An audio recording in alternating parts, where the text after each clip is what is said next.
The aircraft carrier Bush hasn't crossed Gibraltar. It was a diversion maneuver. And it has a different course. It has a route with a different destination. Everything that's happening and going on, and this is getting more interesting than ever, in the blockade by the United States of America and in Iran. Iran, which does not respond, that does not shoot. That does nothing. Family, your likes, your comments. This is Estrategias Militares. Good evening. Let's begin!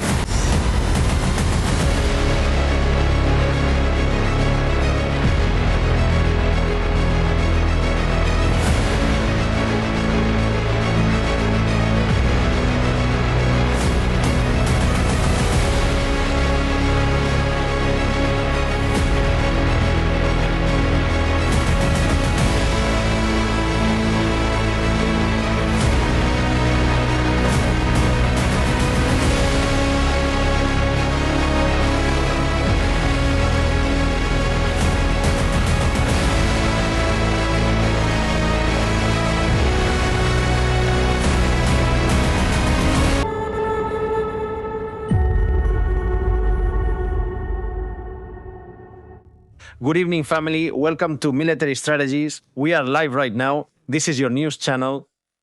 Big news. I want to apologize right now for being late. It's 10:48, 11:48 in Israel, 10:48 in Spain. I apologize to you. It's for a good reason. El motivo es bueno. El motivo es muy bueno.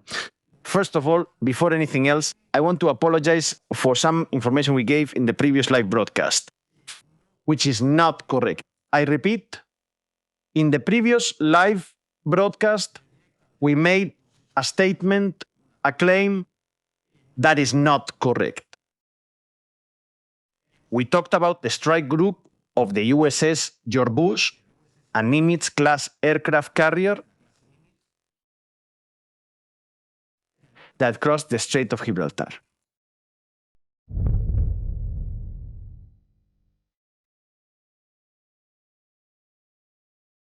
No es. That's not correct. It's not.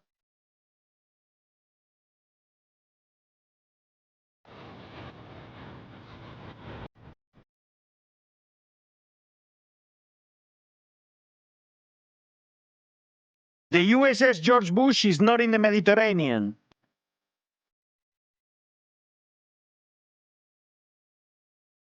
For weeks, the USS George Bush's escort ships have entered the Mediterranean, making us think,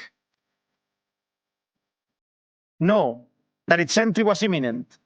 Even today, an image was leaked saying it showed the USS George Bush crossing. No. They have deceived us. They have deceived me. The Bush is not in the Mediterranean.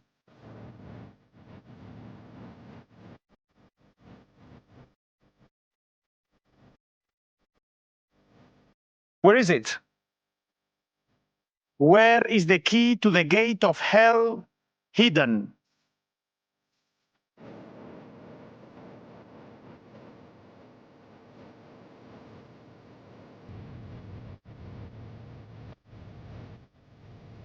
Let's go look for it.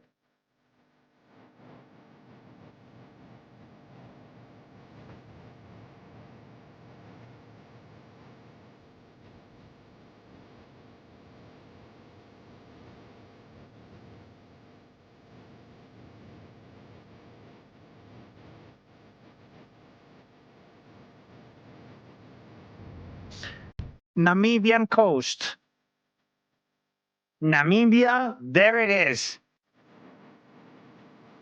The Bush strike group is in Africa, West Africa,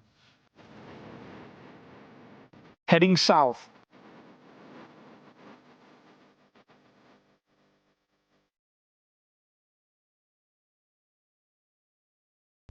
On the coast of this African country, one of the most powerful combat groups of the United States Navy is currently stationed.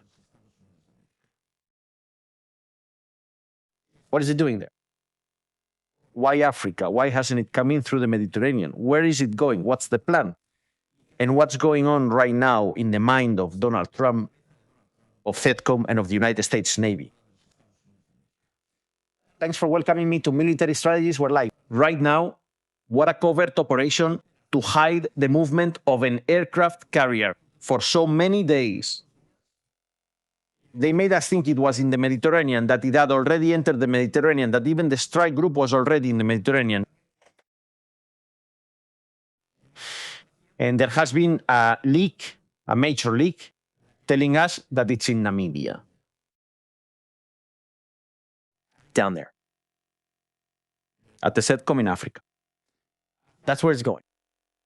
That's where the aircraft carrier is headed for a clear reason.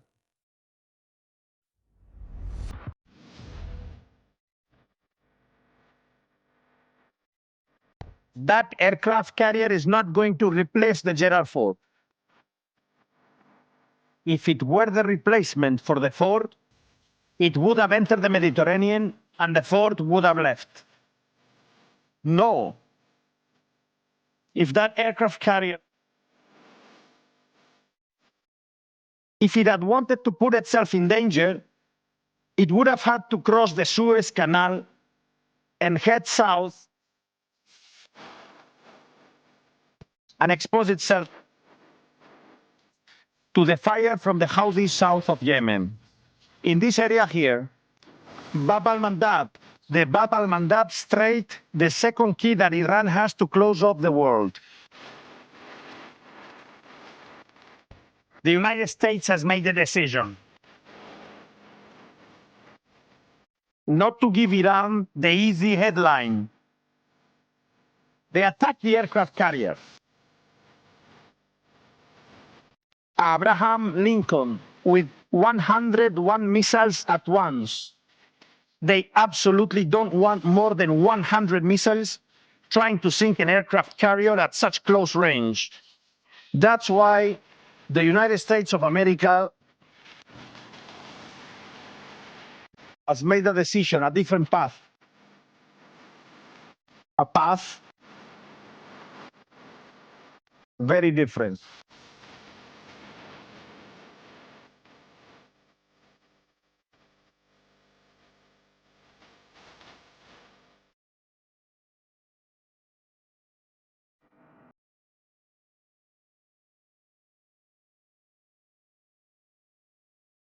$9,000 kilometers. 9,000 kilometers is what the Bush aircraft carrier has left to reach the operations area. 9,000 kilometers. No more, no less. 9,000 kilometers, which really, if you calculate it in days, it's about 10 days. A week and a half. It depends on how fast it goes and which option they choose. In fact, we could infer from the information we're giving right now, almost exclusively, that the aircraft carrier is not only avoiding passing and clashing with the Houthis, meaning avoiding direct confrontation with the Houthis, but also that the aircraft carrier will arrive fresh. The aircraft carrier won't have to carry out any intermediate operations until it reaches the area of operations. It won't need to handle the Houthis, bomb them, or enter via the Mediterranean, with all the dangers involved in entering the Red Sea. But it is likely because, as we saw a couple of days ago, some destroyer from the United States Navy is indeed in the Red Sea. In fact, we've seen it in southern Israel, in Eilat. We've seen a destroyer or one that could be associated with that combat group, which could make us wonder, or we could have doubts, or we could think that maybe the mission of the ship doesn't reach the Persian Gulf. Maybe the mission of the ship is to stay near Socotra, this island we see here, mainly controlled by the United Arab Emirates. Maybe to enter the Gulf of Aden, at some point in the Gulf of Aden, and launch operations on Yemen, if necessary. Which makes sense. We have an aircraft carrier dedicated exclusively to dealing with Iran, the Lincoln. We have an aircraft carrier for air defense and operations in northern Iran, the Gerald Ford.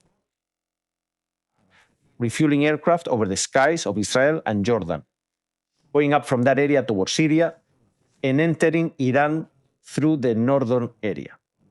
The Tabriz area, this area we see here, that would be one of the options.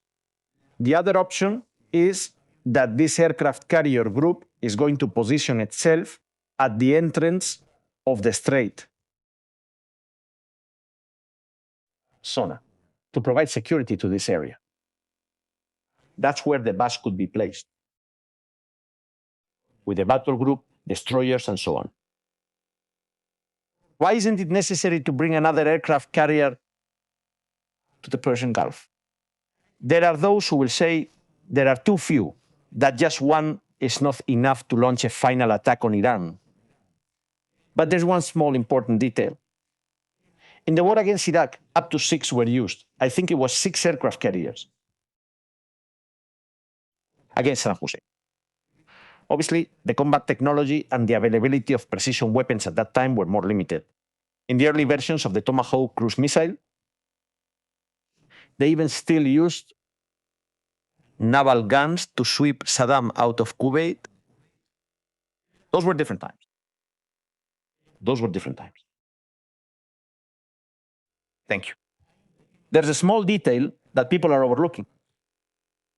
The USS Tripoli, that ship carrying the landing marines,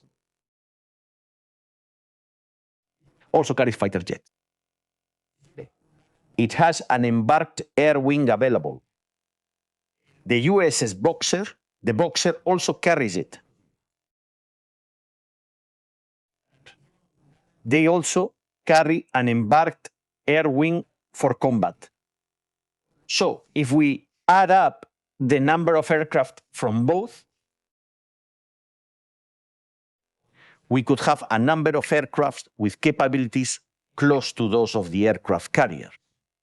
So effectively, we would have 4 aircraft carriers on the battlefield. Almost all arriving at the same time. This is the Boxer. It's a smaller version of an aircraft carrier with F-35 aircraft that can take off vertically because of the modification made to their engines. They have less cargo capacity, but these ships allow you to assault an island and launch air operations. It's a 4x4 attack by land, sea, and air, with deployment of Marines in landing and naval assault operations. Combat, Marine infantry operations. Operations that start from the sea and move on to land. La, an island, Caron Island, Ladakh Island, City,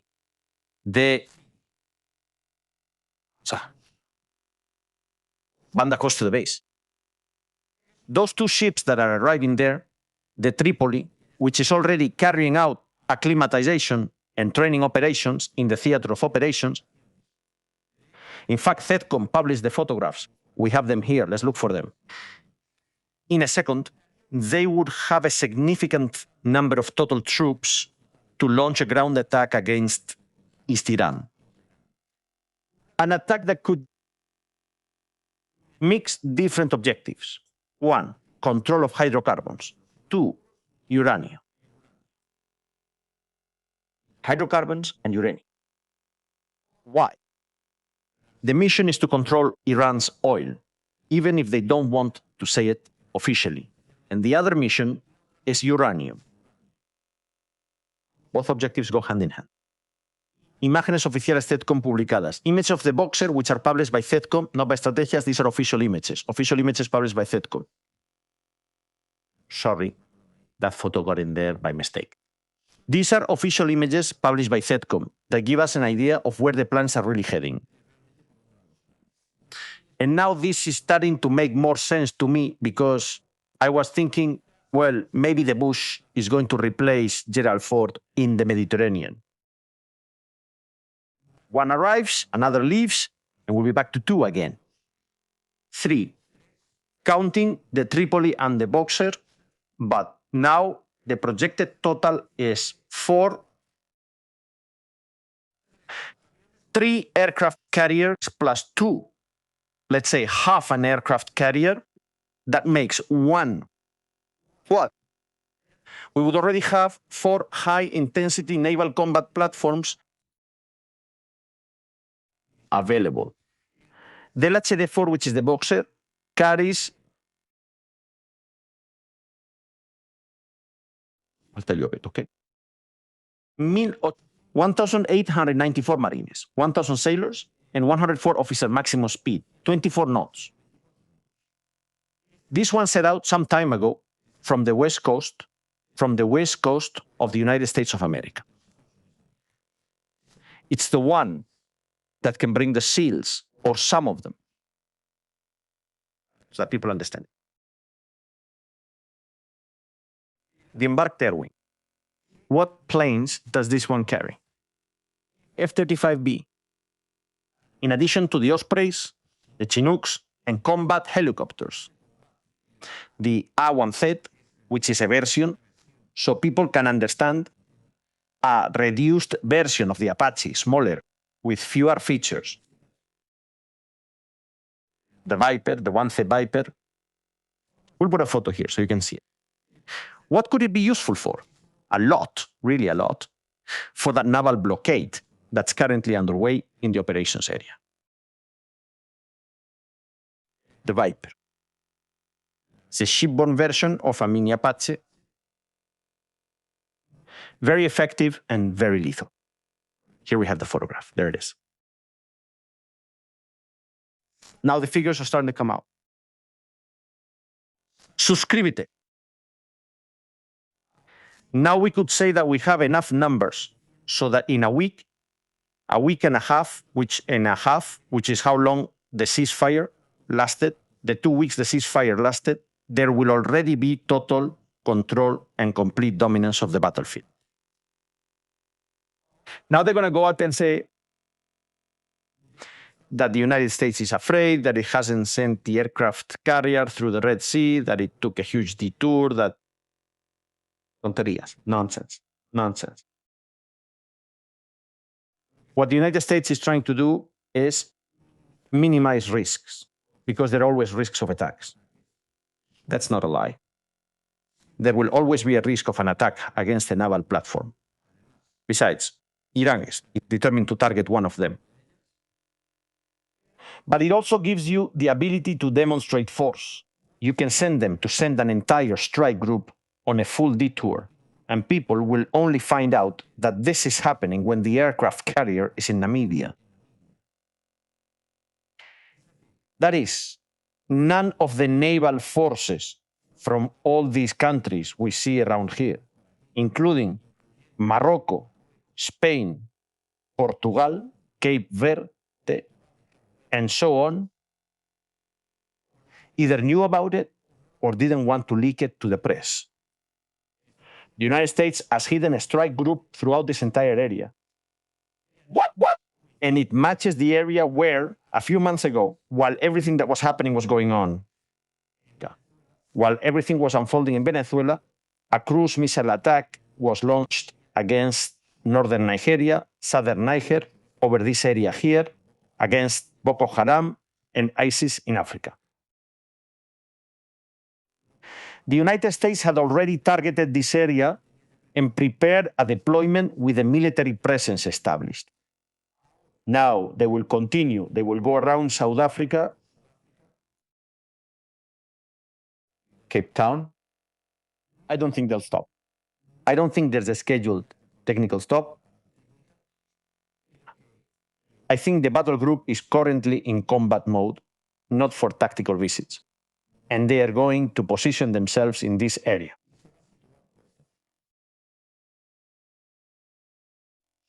In this area, they would be 800 kilometers from Sana'a. It's a security zone. Socotra area, 1,000 kilometers.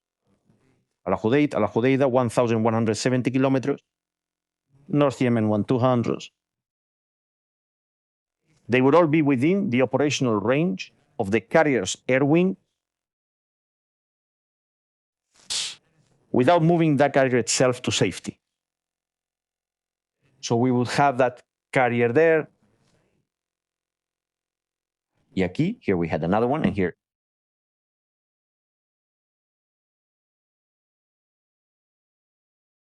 Fuerza Heroico. And in the Eastern Mediterranean, we have another one, the Forte. We have the Forte. We have the Forte. We would have to add here. Thank you, Tripoli.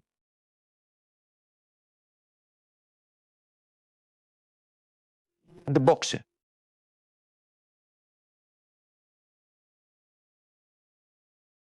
Two aircraft carriers, because we count Tripoli and Boxer together as one. Two aircraft carriers in the Persian Gulf area. One controlling the rear in this area, which can also launch attacks toward the Persian Gulf or conduct escort flights. That's also very important. The escort provided to bombers, to B-52s, to a lot of planes, and also to have control over what happens with the Houthis in the coming hours. The Houthis have already been detected preparing to close the strait or launch attacks. But that's not the issue, although it actually is. That's one issue. There are others. Iran hasn't done anything. It hasn't launched missiles. It hasn't launched drones. They're keeping quiet. They're not moving. They send some messages. They say they're going to show weapons that have never been seen before. That's what they say. They comment. They talk. Not much else. Not much else. They haven't done anything else.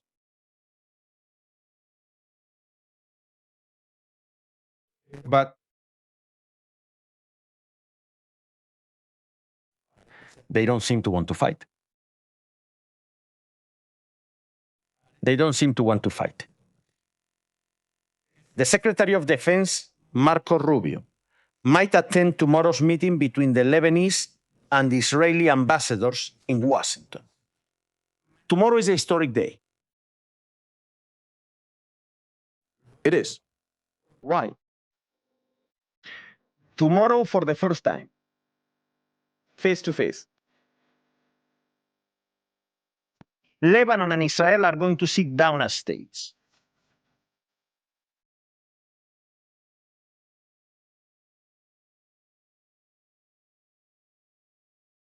And they're not going to do it in Israel. They're not going to do it in Lebanon.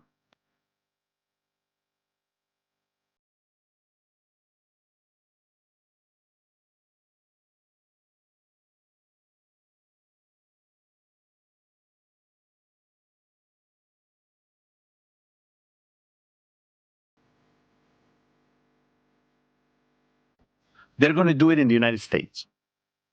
And this is interesting because Hezbollah has threatened the Lebanese government, saying that if that meeting takes place, there will be problems.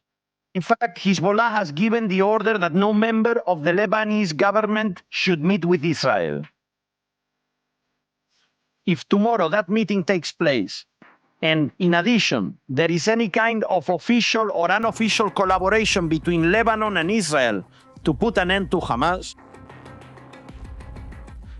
with Hezbollah, with Hamas too, with Amal and with Islamic Jihad, because they're all in Lebanon, well, if some kind of cooperation emerges between the two countries, Hezbollah has a problem. a problem of biblical proportions.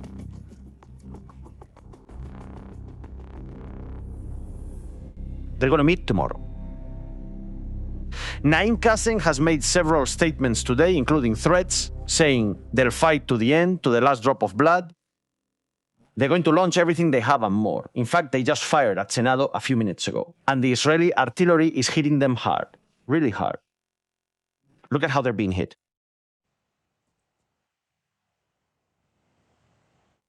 Images from Lebanon. Anti-tank ammunition, tanks firing. Now we see the shells flying. This is heating up. Red hot. There's a place we've talked about a lot, quite a bit, in Lebanon. It's historic. In Jebel. Simis, it's a town that is historic. And you're going to tell them why. Why is it historic? Why is this town historic? This town we're looking at here is surrounded by conflict. The last pocket of resistance left in the town is this area we're looking at here. This group of houses. There are tunnels underneath here, and there are Hezbollah members fighting. Eliminados. More than 200 terrorists have been eliminated in this village. But why is this place famous?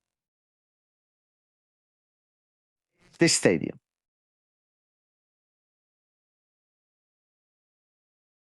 This place. In this place, Hassan Nasrallah, former leader, Secretary General of Hezbollah, gave a speech a few years ago threatening Israel. At that moment, Nasrallah was just a short distance away. 3 kilometers from Israel's border. That's how close Nasrallah was. 3 kilometers from Israel, Nasrallah came out into the open air to get some fresh air and threaten Israel. Well, the stadium has been destroyed.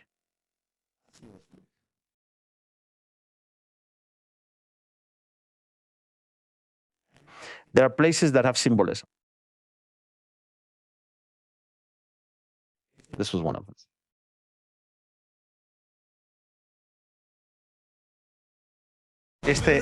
This is one. We also have the video.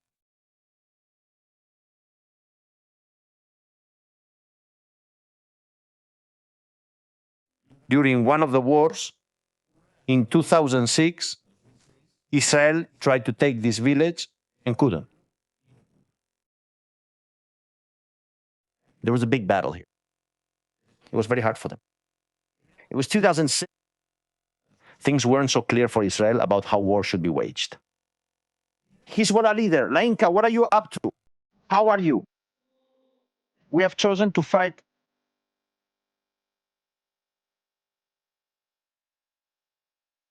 To protect Lebanon. Quotes from Naim Qassem. On Al Mayadin, Hezbollah's television channel. We fight for Lebanon.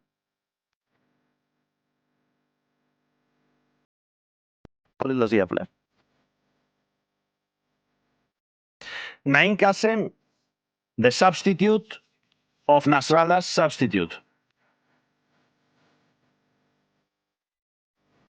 Hezbollah will capture Israeli soldiers when the opportunity arises. We are attacking from multiple directions.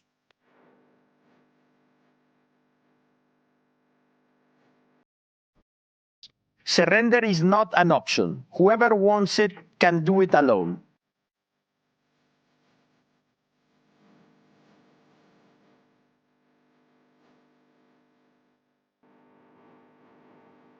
The diplomacy of the Lebanese government will lead to nothing.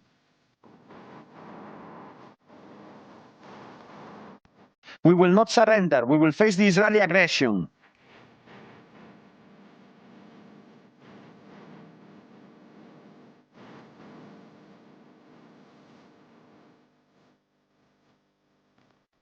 Well, it seems so. There will be a meeting. It seems that there is going to be a meeting, and it seems that Iran doesn't want to fight.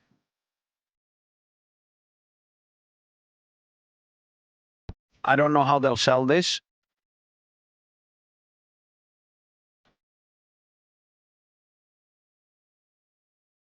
I'm not sure how they'll claim Iran isn't firing.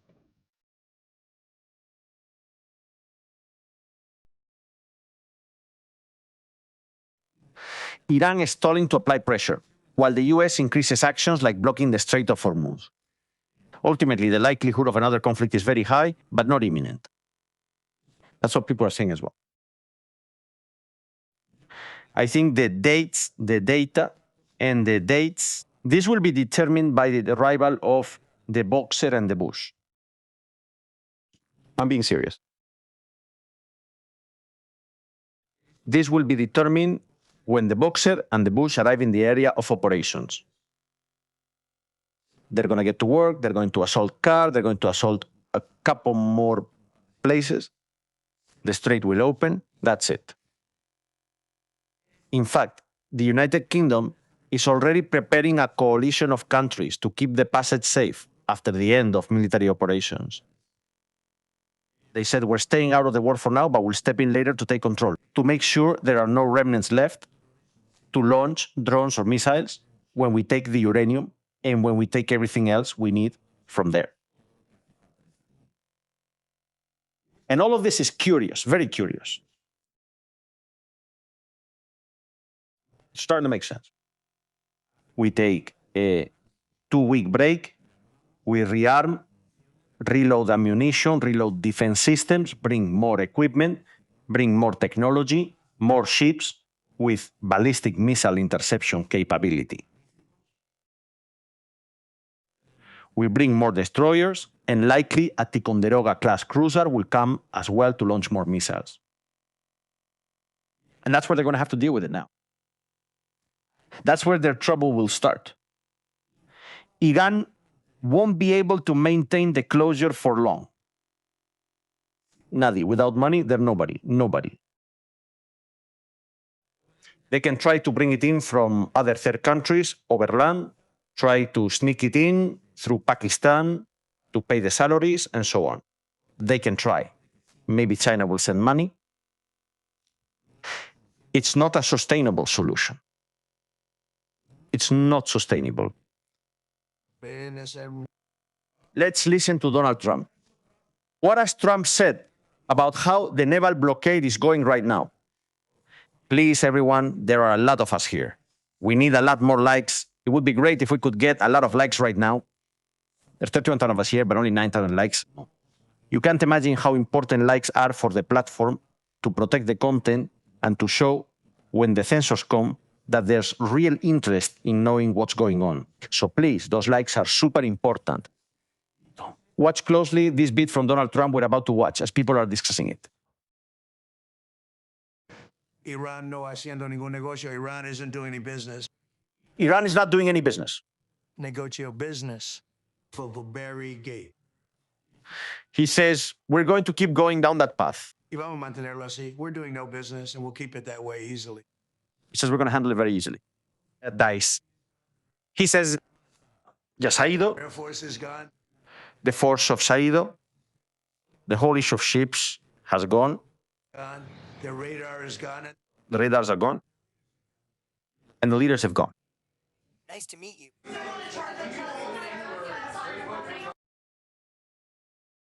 Helicopters flew over Tehran today. Not many, but they still have a few left. They're not going to make it to Israel. Not to Dubai either. Maybe to Kuwait, but they'd be shot down before that.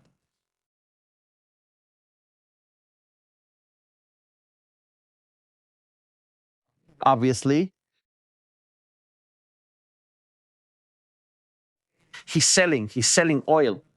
He's trying to sell oil. The images from marine traffic don't lie. That is, there is a movement of oil cargo ships heading to the United States. 100%. Looking at the image, I'll apply a filter now. so people can see and realize what we're talking about. To what, to the point of being real or not? Let's try to see it. There it is. I want you to see an image. Show it on its own.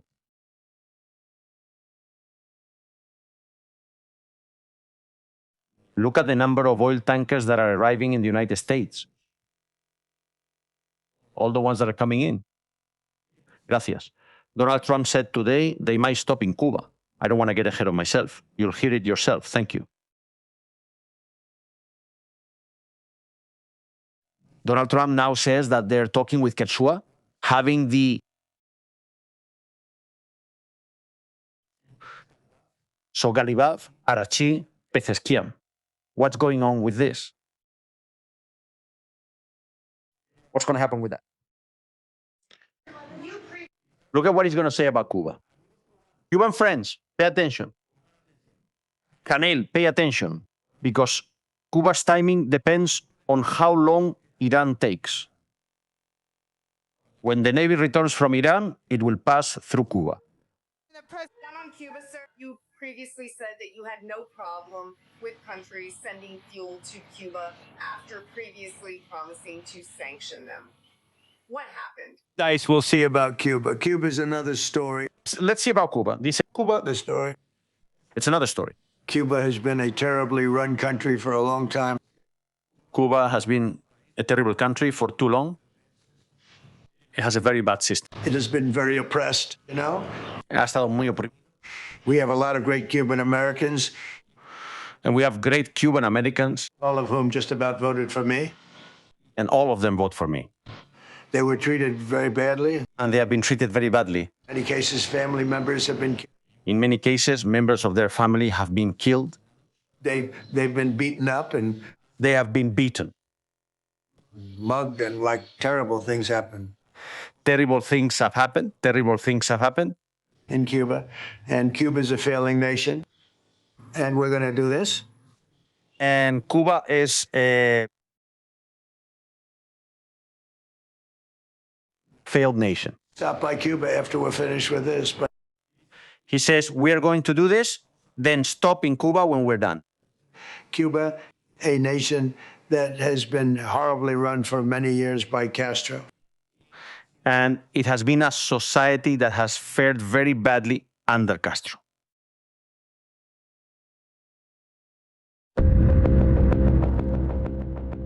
Cuba, when the Iran situation is over, next stop for Donald J. Trump. And after that, Groenlandia.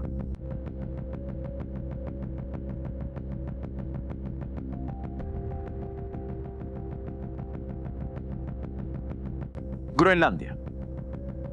How are they getting ready in Cuba, family? We have footage of the preparations in Cuba to shoot down American planes, to shoot down the missiles. Cuba is getting ready. They're getting ready in a big way, really intense. The thing is, in Cuba right now, they've just deployed their air defenses. We have the footage. We have the footage of the air defense deployment in Cuba.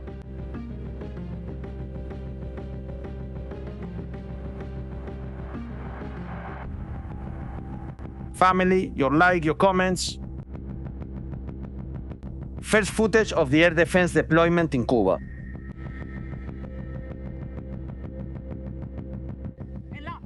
In the simple ambush of anti-air defense, the targeting of unauthorized aerial vehicles.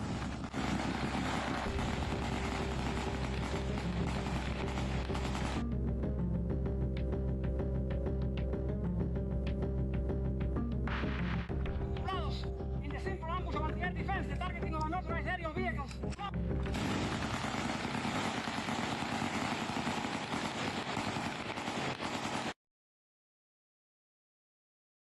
Anti-aircraft machine guns towed by oxen.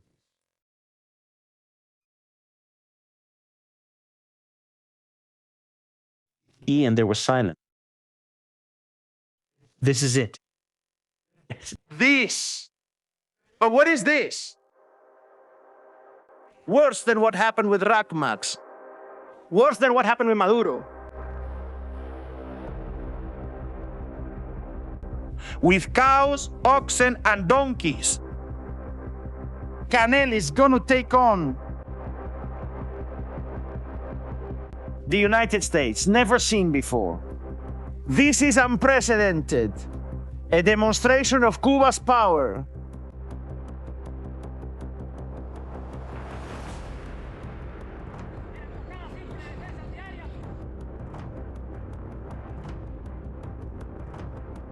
I can't believe it. We're live right now, family. Welcome to Estrategias Militares. This already feels like a nature channel. The oxen. Towing anti-aircraft machine guns. There, push it, push it. The flat tire is another issue. The tire is flat.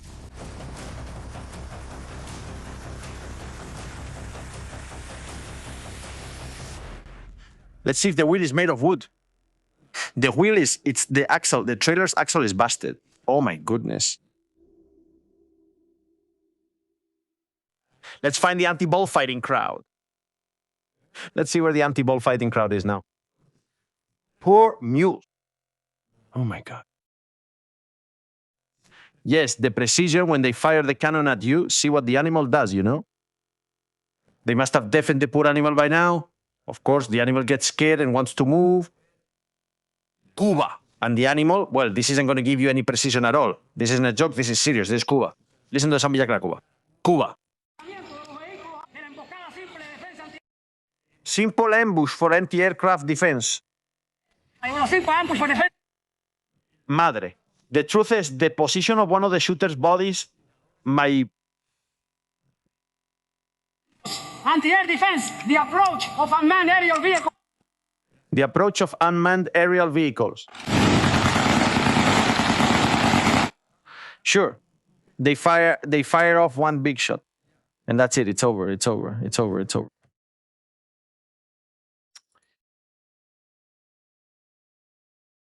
How long will the situation in Cuba last? Don't ask me, I have doubts myself. I have doubts about Cuba's situation. I didn't expect this at all. Adios. We had seen things about Canel before, but bringing 2 oxen there, unbelievable. Well, we have a photograph. We have a photograph.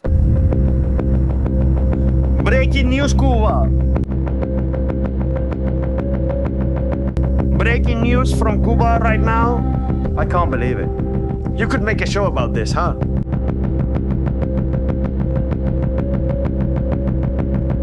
Oh. Photograph of Bacamau. The most effective anti-aircraft gun on Earth, Bacamau. There it is.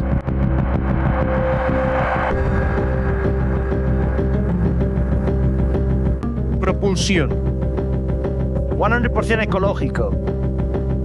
At the same time you're moving the cannon, it's fertilizing the field.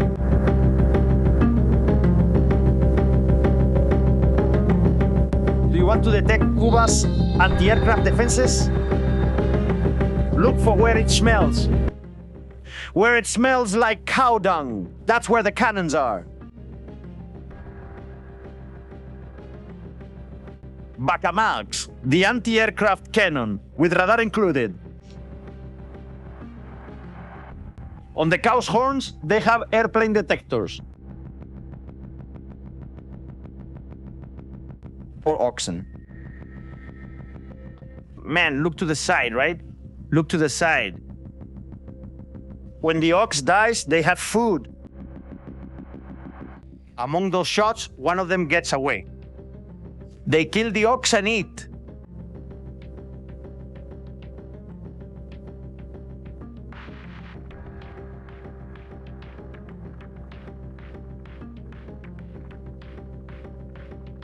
This is incredible, huh? Right now, there are 32,000 of us watching Cuba's anti-aircraft defense. Heads up, there's another photo. We have more.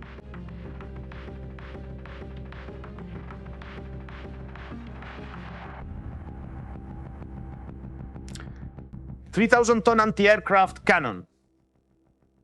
No, 3 tons, 3 tons. 3 tons for an anti-aircraft gun. 1,500 for each one. Trete.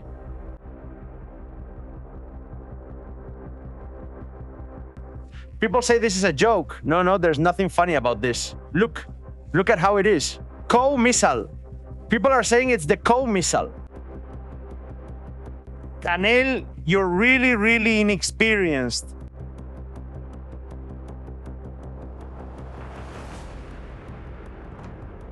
The people from the Cuba flotilla could have sent him a couple of cows.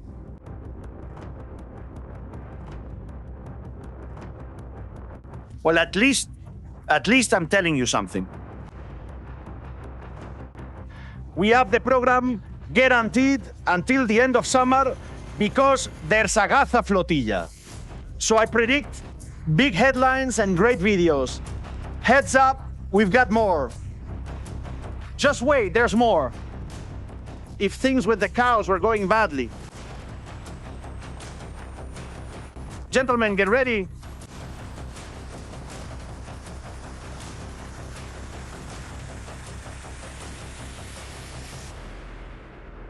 Because now the skeletal horses are coming. Smother God.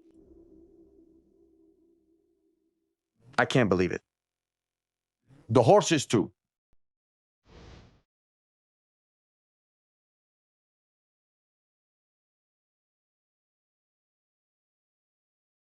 Santiago. The white horse doesn't belong to Santiago. It's skeletal.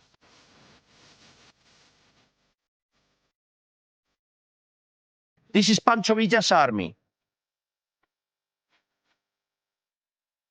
Honestly, the drones are going to have a hard time identifying targets. I'm serious. Ecological warfare, that's what they're saying. Ecological warfare, I like that. Ecological warfare.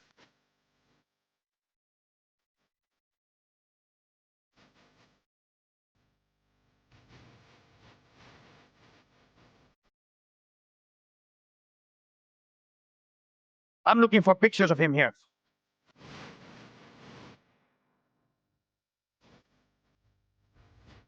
I can't believe it.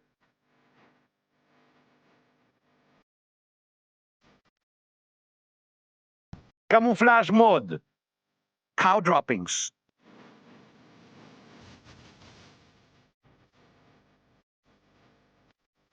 Damn Canel's mother. I can give you just a little, This looks like Curro Jimenez. Males, you sure said it out there? Poor animals, it's bad.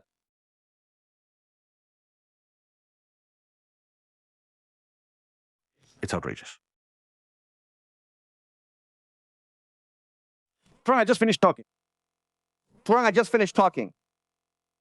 We have breaking news.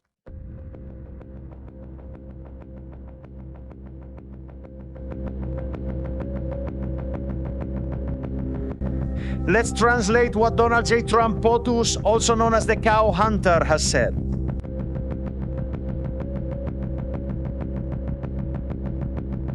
Bacamax. Made in Cuba.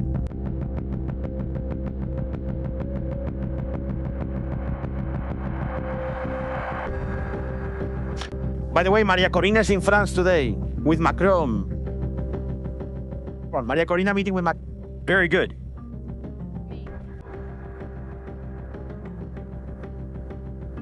Let's stop. Let's stop. One moment. Now that we're in Latin mode, full-on Latin mode. Maria Corina with Macron. Before seeing Donald Trump. Maria Corina, Macron.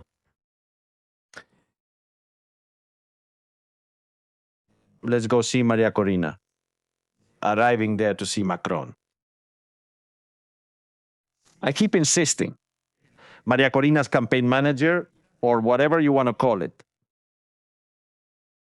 Either he pays Delcy Rodriguez, or at least I think so. No, he doesn't. There is Maria Corina.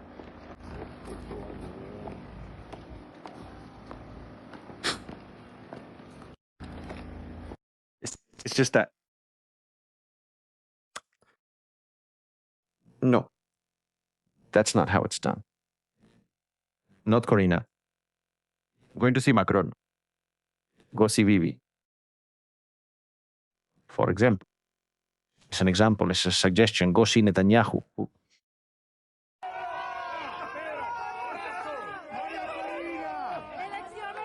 María Corina. Democracia. María Corina. Venezuela contigo, María Corina. Ven, por favor, un beso. First, Macron ended up being friends with Maduro. When the crisis with Russia happened, Macron called Maduro and it ended up being friend. So you have a problem because of her. Second part, to Trump. Trump hates to Macron. Trump is disgusted by Macron. Straight up. Let's not kid ourselves. And when they've shown Trump this photo of Maria Corina,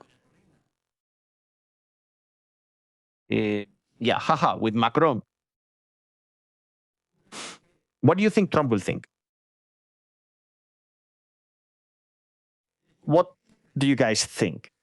It's a miscalculation. I'm not saying he has to not get along with certain people. He doesn't have to follow Trump's policies. Everyone is unique and has their own ideology, which is great. But I have noticed it.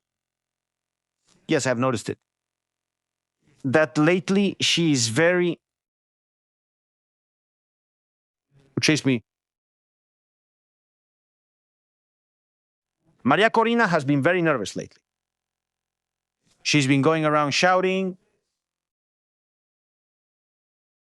Vamos, thank you. Let's go. Let's go see it over here. Of course, this... Why is all this happening? I'll clarify so my position isn't misunderstood. All this is happening because they've stuck her with the Delcy Rodriguez mess in Venezuela.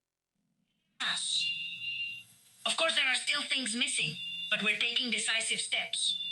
And every step we take is irreversible. Presente. There's no turning back. That's why today I want to ask you to always keep that in mind. There is no society in the world better prepared to achieve freedom, to move forward in the transition. There is a Venezuelan transition, and we have proven it. The country is united and demands its right to choose freely. All of us who have the right to vote want elections so we can elect everyone. To legitimize with our participation in flawless elections that will be an example for the world. And the country wants it now, and it is united. And we know that we have to build these conditions. The country wants them now. I want them too. But the man in the White House doesn't want them now.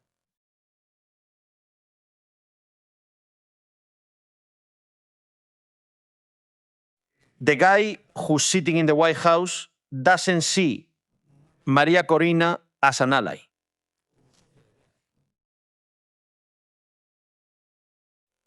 There may be Republican senators who love her and think she's wonderful. Of course, yes. I don't dislike her. But she's not going to.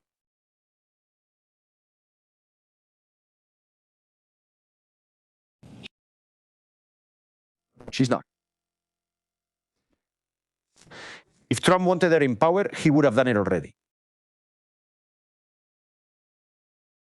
No Venezuelan general would have opposed it.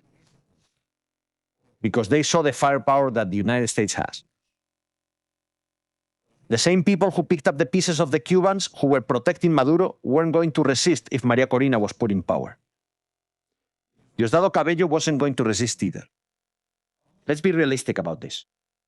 Let's be realistic about this. If Trump wanted her in, he would have done it. Edmundo is missing, living in Spain. Edmundo hasn't shown up. The one who supposedly won the elections. I say supposedly because Donald Trump and Marco Rubio also say they weren't legitimate elections. The president-elect, as everyone says, is missing. He has already stepped aside and left Maria Corina to go her own way. Very well. Great. Gracias. Delcy Rodriguez is setting things up better and better to stay in power. Thank you. Propping up, changing people in the regime. Padrino is gone now. Where is Padrino? Does anyone know where Padrino is? They've gotten rid of him. The next one they're going to get rid of is Diosdado. And she's going to be the one left. It's disappointing. For the people of Venezuela, this is disappointing. A civil war. What civil war are we talking about? Who's going to step up? Who in Venezuela is going to face the United States Army? Who?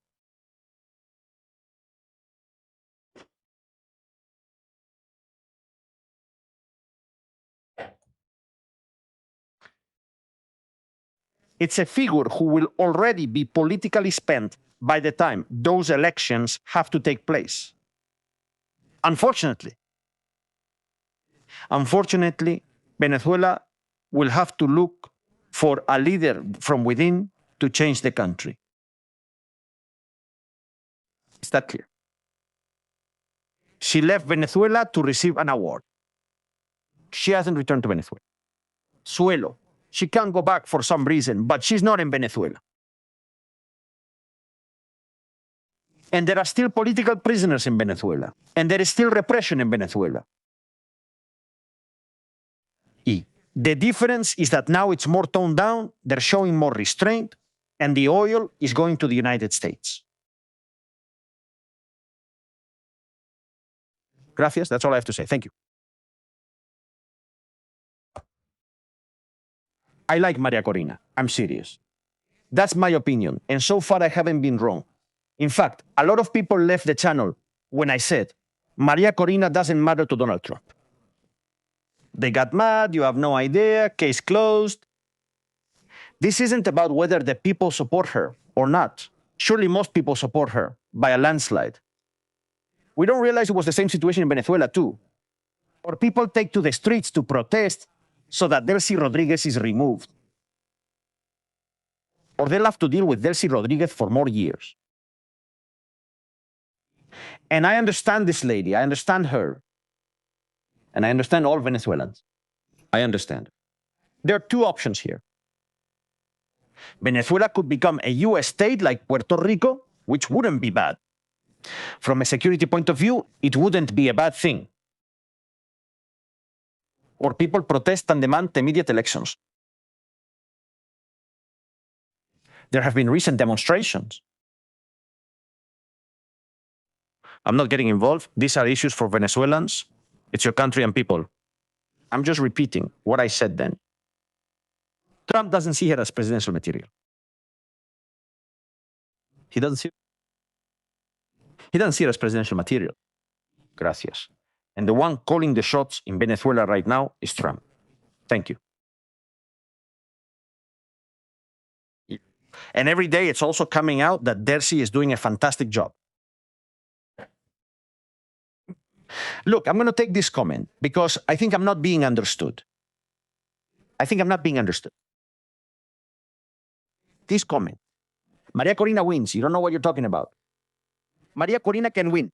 She can win the lottery. She can win the raffle. Maria Corina can win whatever you want, the elections.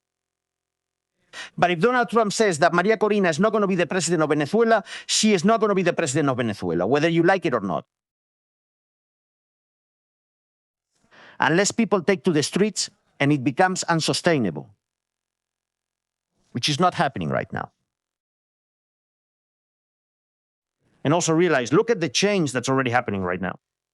Notice the change in attitude from 2 months ago to now. But we are taking decisive steps. And every step we take is irreversible. There's no turning back. That's why today I want to ask you. Notice the change, huh? Sente. Let's keep that permanently in mind. So, there isn't a society in the world. Simply all of us who have the right to choose. We want elections to elect them all. To legitimize with our participation in flawless elections that will be an example to the world. And the country wants them now. The country wants them now. No. She's not out of control. No, not what she's doing now. What she's doing.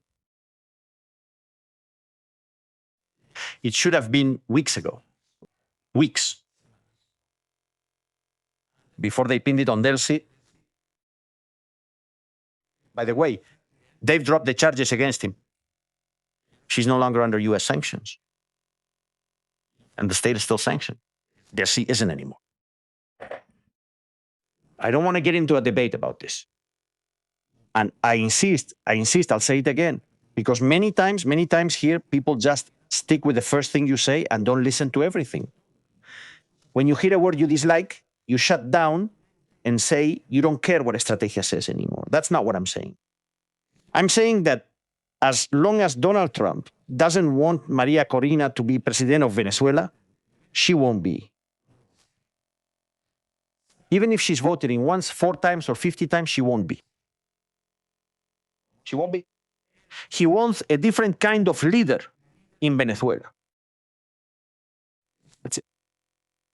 Quintina has him there temporarily right now because he's giving him oil. If people settle for who they have, which is Delcy, they'll stay in power. If people complain, they won't stay in power because the United States doesn't want to see its policy and strategy in Venezuela fail. Because it's a new model that it wants to incorporate, to spread around the world. It wants to spread it in Nicaragua, it wants to spread it in Cuba, it wants to spread it in Iran. They want the Venezuela model in Iran. Yes, the model. If it doesn't work in Venezuela, they'll need to change it. For now, look, here we are. It's April. Maduro left in January. There's still no election date. But I understand it. I understand it. Everyone here wants to see things their own way. People know more, especially in Venezuela. Time will prove us right. Or it will prove us wrong. Time will tell. What will happen to Cuba? Is Cuba the same? They're going to look for someone that Marco Rubio likes, and they're going to put him in.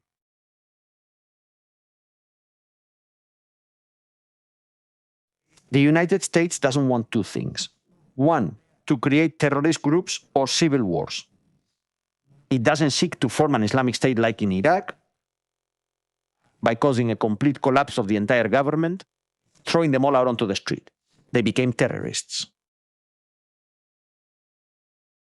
He said it the other day, didn't he? I'm not the one saying it. He said it. So, if he gets to Venezuela, they found someone from within the regime to avoid exactly what happened in Iraq. Okay. It's been 4 months. Things are calm now. Elections. In 6 months, 9 months. And that this lady can return to Venezuela and run her election campaign, as it should be. But she can't go to Venezuela, because they won't let her go to Venezuela either. She can't enter. Otherwise, she would already be there, I suppose, right? Before going to see Macron. With Cuba. Canel and the Castros are removed, and a cooperative regime member is found. He cooperates. There are elections for a while. If it goes well, it goes well. If it doesn't, it doesn't. That's it.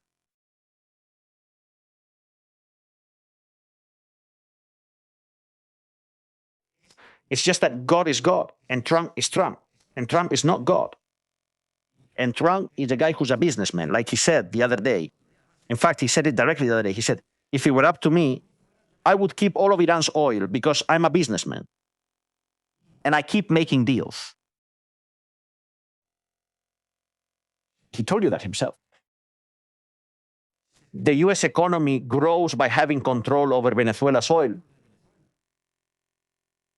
This image is devastating. This image, this one you're seeing, it's devastating. The Persian Gulf is closed. The United States is selling oil like there's no tomorrow. Oil tankers are loading oil in Venezuela. Loading everywhere. Economic recovery for the country. Yes, 100%. But it's still a dictatorship. That's it. I don't say what people want to hear. I tell it like it is. The reality is that right now, look, the red spots are oil tankers. Oil tankers there, and oil tankers that can get through here. This is the reality. They can get through. See, Hormuz, it can't get. And soon, around here, it might not get through either because of the Houthis. Where does the oil end up? Venezuela and the United States. Who controls Venezuela's oil? The United States. Who makes money? The United States. Who's going to get screwed? The rest of the planet, including the European Union, for being so smart not to support Donald Trump. Hey, everyone chooses their own policies. Yes, obviously. Of course. Of course. You have to know who to side with. That's geostrategy. Sadly, the world isn't full of good people, unfortunately. I see many comments. Let's get to the super chat family. This is all very interesting.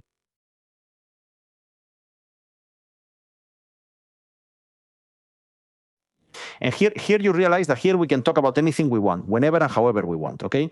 Here we don't buy into the narrative of this, and that. Anita, thank you so much. 20 memberships. Hello, strategies. Today marks Holocaust Remembrance Day. That's right. 6 million people were murdered. Thank you. Mainly Jews. In Europe, there is a country now called Iran that wants to destroy a state of 10 million. Let's hope they fail this time. Michelle, thank you very much. Shalom, strategy, modern community. Let's go, strategies. Let's go. Trump has half of Israel going crazy. That's the truth. Tomorrow he'll come out and say something else, and he's driving us crazy. Alejandro, thank you very much. Angel, China could buy oil from Kuwait, Qatar without having problems with Iran and the United States? Yes, at market price. The problem isn't that the United States doesn't want China. This is something people don't understand. The issue isn't that the United States seeks to deprive China of oil. What the United States doesn't want is for China to buy oil below market value, below the market price, which makes it cheaper for them. Production costs are lower, and they can compete with the rest of the world because their product is much cheaper.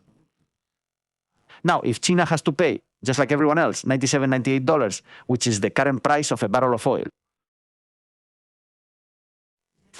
they have to enter the same competitive market. Even so, they will still win because they don't pay wages, they have to pay their workers, because the quality controls on Chinese products are not the same, etc., etc., etc. But now we have the first issue. That bypass they used to do with oil prices, they can't do it anymore. They have to stay at market value. That's exactly what's happening to Venezuela. China keeps buying Venezuelan oil, but paying for it at market price. Now, this thing where a ship arrives at night, they load it up, and the ship disappears, that's over $13 billion a year that Maduro, Delcy, and all of them were pocketing. 13 billion. Everything seems over, and most areas are under control. Guayaquil. Damn. Tomorrow's Yom HaShoah observance is at 10 in the morning. There will be morning silence for 2 minutes, as is customary since the founding of the State of Israel. Greetings from Beersheba. Greetings, Dam. We will be watching. Muriel, you can already glimpse the new world order. We are following you from Paraguay. Thank you very much. I have to visit Paraguay. Paraguay must be very beautiful. I've heard very good things about it. Helicopters were evacuating Russians from Tehran. Could be. I don't know. I wasn't there. You don't understand strategy because it involves logistics like meat and milk. That's true. You have something to eat. Marianne, what a scare. Let's continue. Greetings to the oxen. Free Cuba. Damn, anti-aircraft defense pulled by animals? The defense is off like your friend Maduro. Greetings, Estrategias. Thank you. Estrategias, that's Cuba. It's heavy artillery. Very heavy, too. It looks like a funny movie. Batteries not included. This way, Macarena. The mines those oxen must leave behind. Just imagine the mines they must leave behind, of course. That would make a mess of your pants. The Cuban bull strikers. Imagine that. The animal is stealthy. It's methane without heat. They're just skin and bones. Poor animals. The Cuban people suffer a lot. Don't make fun of their misfortune. It's a terrible tragedy that repeats itself every day. Renzo, we're not making fun of the Cuban people's misfortune. In fact, we're trying to draw attention to a problem in Venezuela, in Cuba, in Nicaragua, and in a lot of countries. In a lot of countries. We try to help the world see what the reality is. Other channels are already claiming Cuba got anti-aircraft weapons from Russia to defend against Trump. Russian weapons are always mentioned but never appear. Horses are fought by core jeeps. They have ballistic missiles. That's good. Manuel, thank you very much. Thank you for keeping Cuba in mind and ridiculing the dictatorship. Greetings to you and your audience. Down with the dictatorship. Freedom for political prisoners and my people. Thank you. It doesn't make sense to me. Thanks for the super chat, bless one. God bless you. It doesn't make sense to me that as of today, already the 14th, there are still political prisoners in Venezuela rotting in jail. Doesn't make sense. It's not logical. It's not normal. That's something that should be demanded of Donald Trump, that the political prisoners be released now. But it's not happening. The man in the White House doesn't view it as a winning move. That's Mr. Trump's vision. Exactly, Macarena. I'm to blame for that. We're to blame for that. It's nobody's fault. It's just that Trump doesn't see it. He doesn't see it. By the way, now we're going to talk about Trump. Church, Pope, that's a whole topic. Now you're going to get a little more fired up. I can already see you're very heated about the subject. You're going to get a little more fired up. Trump is Jesus. You say that because of the photo? We'll show it now. Eurocell. Thank you, Victoria. Good afternoon. Great strategy intro. Watching from the start. Blessings to you and the audience. I know I'm late. No, but better late than never. Happy International No Day. The Shoah. I didn't know. I just found out recently. I have an idea. Thank you very much. Welcome. Theme Rubira. Dave. Thank you very much. Ganzo Training. Thank you, my friend. Ganzo really works hard at the gym. Trump isn't Jesus, but he likes business and leads. It's simple. Strategy reflects reality. I like to be realistic. I like to be realistic because, of course, if you spend the year selling, now, and the now never comes. Your credibility goes down the drain. That ends up sinking the channel completely. People get angry and they start calling you all talk. And other stories like, I like to be realistic. What can you do? Strategy. Companies like Iberia Melia have dozens of hotels in Cuba. That's why neither Zapatero nor Sanchez want the dictatorship to fall. Strategy, 100% yes. Correct. There are many economic interests. And those companies should be shutting that down. They're maintaining a dictatorship. They're maintaining it. Let's take a look.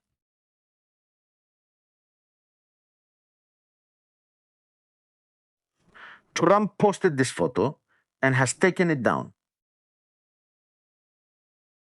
Let's take a look.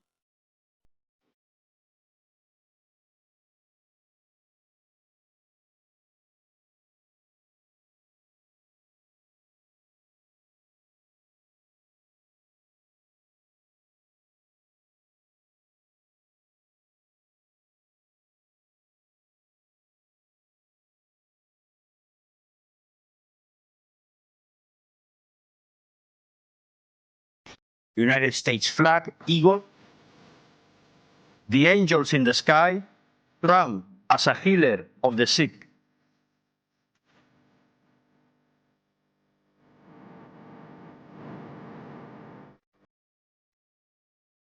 A photo that depicts him as Jesus.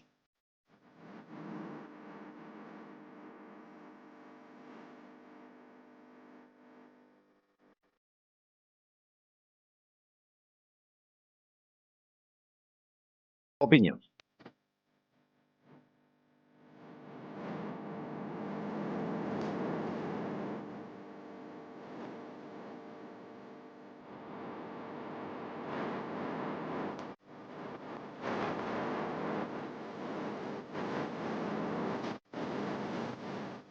You know there's beef right now between Pope Leo XIV, Paper Leo XIV, and Donald J. Trump. There's beef.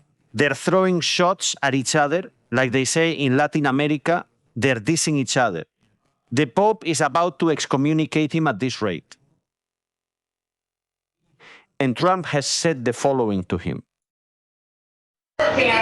Farias and our minds and your policies, creating a world to defend justice. Are you going to apologize to Pope Leo?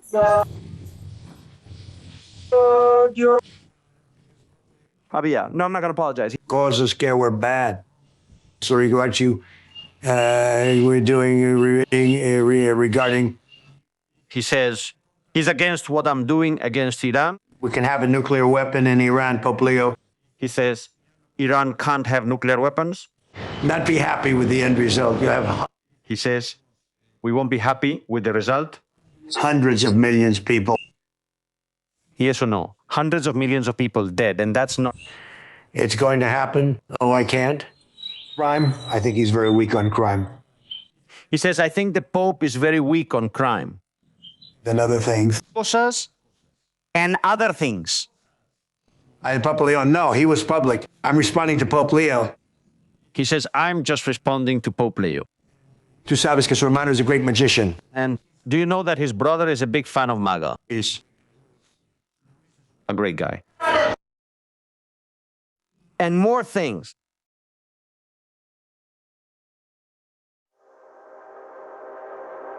What are those other things? What hidden message did Donald Trump just send to Pope Leo XIV?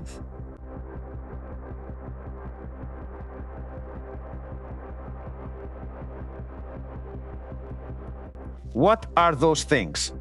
Trump photos. What are you referring to? The Pope is weak on crime and some other things. Thank you. There it is. Leo XIV. Oh my, today, the moderators in the chat are going to earn a medal. First of all, before anything else, utmost respect for all Catholics on this channel. Utmost respect. Agreed? But we have to see this. We have to watch it. Let's get to it. Okay, the Pope commented on Trump. Let's listen to what he said. I wonder how the chat will react.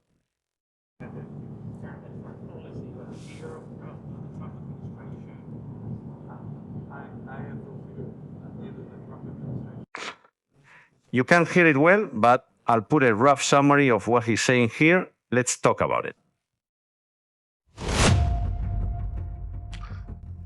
Leo the 14th. I'm afraid of the Trump administration, nor to raise my voice to proclaim the message of the gospel, which is what I believe I'm here to do, what the church is here to do. We are not politicians. We don't deal with foreign policy. From the same perspective, you might understand it. But I do believe in the message of the gospel as a maker of peace. Leo the 14th.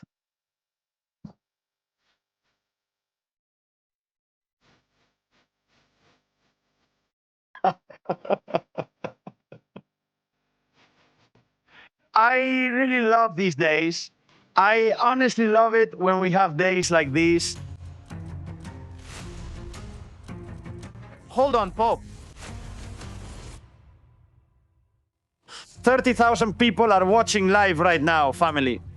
We're messing with the church now. We've run up against the church. Let's see. The Pope says he's not political.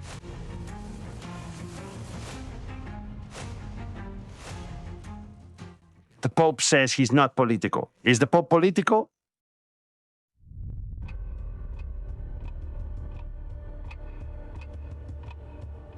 Leon the 14th, the head of state of the Vatican, and he's also the guide, spiritual guide for millions of people around the world. Is that politics? Can the Pope handle the interests of any country?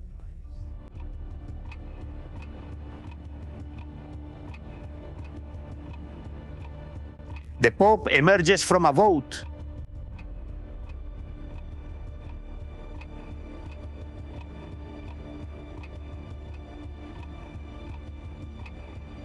He chooses his allies according to his ideology and interests.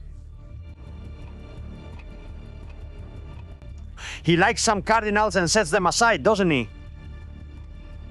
There are those he doesn't like and he sets them aside, sends them to the ends of the earth, to other places. He brings them closer. Religious leader, the highest authority of the Catholic Church, guide of millions of believers, leader of Vatican City, an independent country, which also has a bank, as Trump says, with some other things. The Vatican Bank, the Catholic Church.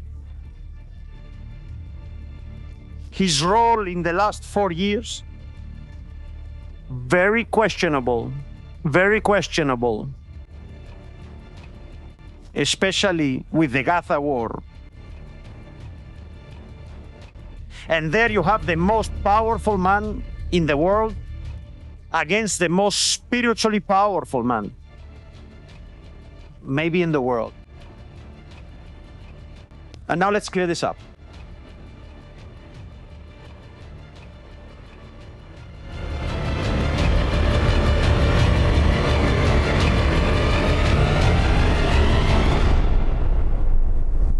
There is one thing that is undeniable, and I know it because in this community there are a lot of evangelical people and they're going to get a little nervous. There is one thing that is undeniable.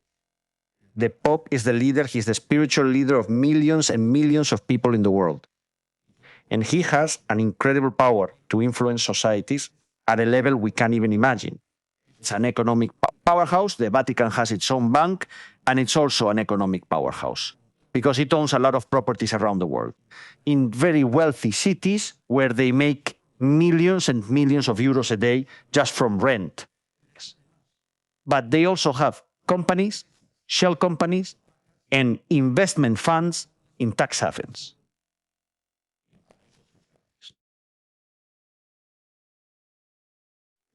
Is the Pope a politician, or is he just a man of faith? It would be a good debate, it would be a good debate. But I want to stress this. All due respect to all Catholics, to all evangelicals, to every living being, maximum respect. I don't want this channel to become a battleground between Catholics and evangelicals who think they're superior. No fanaticism at all. There's no fanaticism here. For that, you already have 20 channels you can go to. And in economics, using the Pope's image is total manipulation. This is true, and this can be said. There's no problem at all. The message of Jesus is one thing, and what the church does is another. That's always been the case. Since the Council of Nicaea, there in Turkey, these things have always happened. It's easy to make religion a business. In all religions. In all religions. This happens in Islam. This happens in any variant of Christianity. There are always people who make money off it. Always. Faith moves mountains and money. I think that's my phrase. I've always liked seeing it this way, at least. That's not the point. So let's stay focused. What we need to look at is why the Pope protects, or does he want to protect, a group of guys. That in 2025 alone, they executed more than 1,600 people, most of them dissidents. And that in 2026 alone, they have killed more than 45,000 human beings for protesting, asking for freedom, food, work, and a decent place to live. Why does the Pope defend this? Why does the Pope support a country acquiring nuclear weapons and wanting to destroy another country or several others? Jesus, that saw the birth of Jesus. Jesus.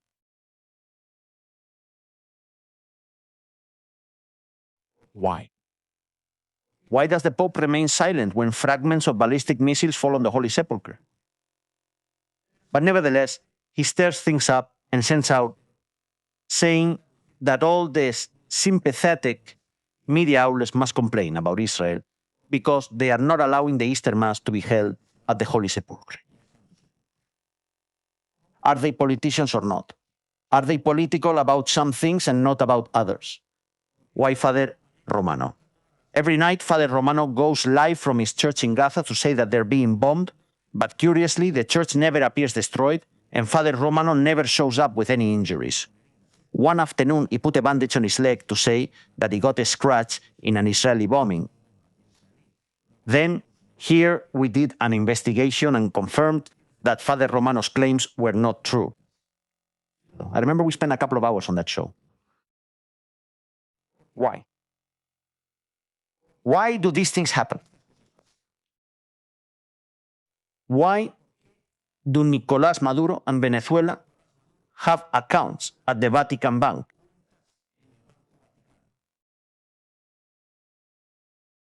Why? The suffering of Venezuelans? A pope who has been working in Latin America for so many years? Has he not spoken directly about the suffering of Cubans? En fin. Gracias. I hope that was clear. So that nobody later sends me emails saying a bunch of things. Thank you. More on Trump's Pope. Stay with the beat. Keep going.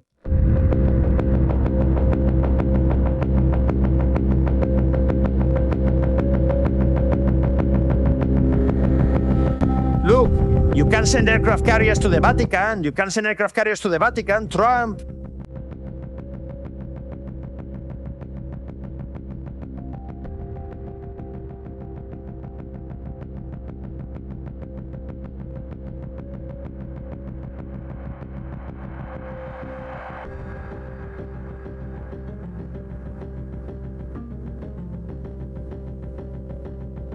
Next cover in Estrategias Militares.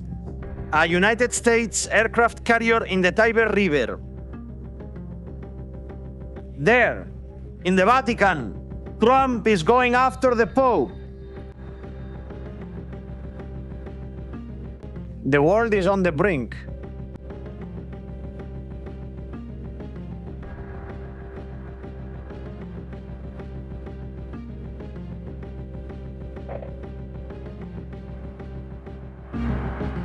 I think he's doing a very good job. He's not doing a good job. I don't think he's doing a good job. He likes it. Crime, I think. He hit us. Dice. He says, think about this. Word about fear. What about the fear when He says he's worried about fear.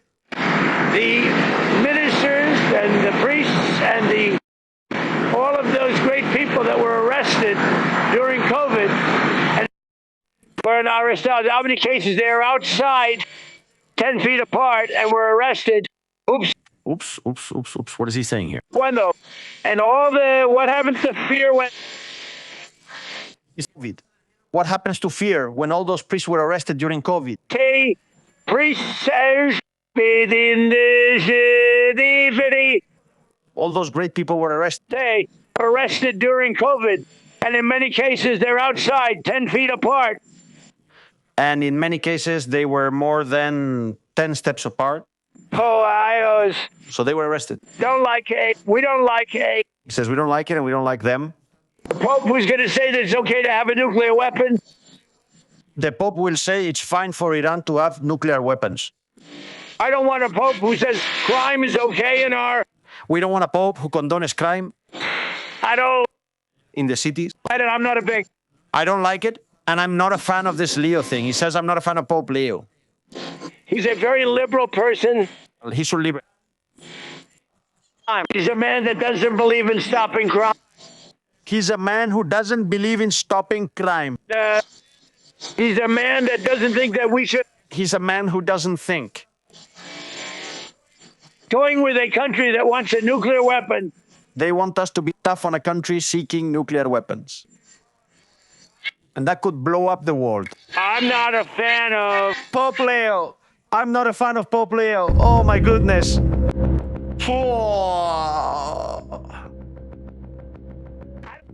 Mega big rant from Donald J. Trump, also known as I'm not a friend of Pope Leo.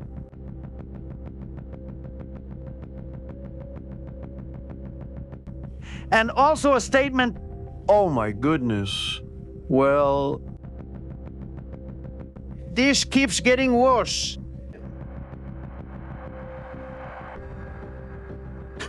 Now let's see what's happening in Iran. Excuse me, I like gossip. Let's gossip. What's being said? They're throwing shade. There's some drama going on. There's some drama going on. I want to see the comments. Oh my, the chat is on fire right now.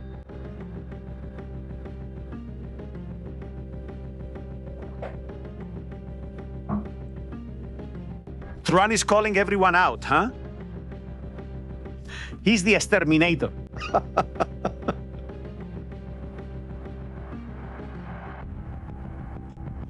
No, look, we could call Trump the exterminator or the Undertaker, the grave digger. He just keeps leaving bodies behind. Now he's adding Leo's body to the pile. Second time he's hinted that there are hidden things. Oh my God. Let's see what he said. Let's go to Leo. Let's see. What do we have here? Well, I'll turn off my camera, and I don't want to stand here, you know? Just in case I get totally excommunicated. Let's see.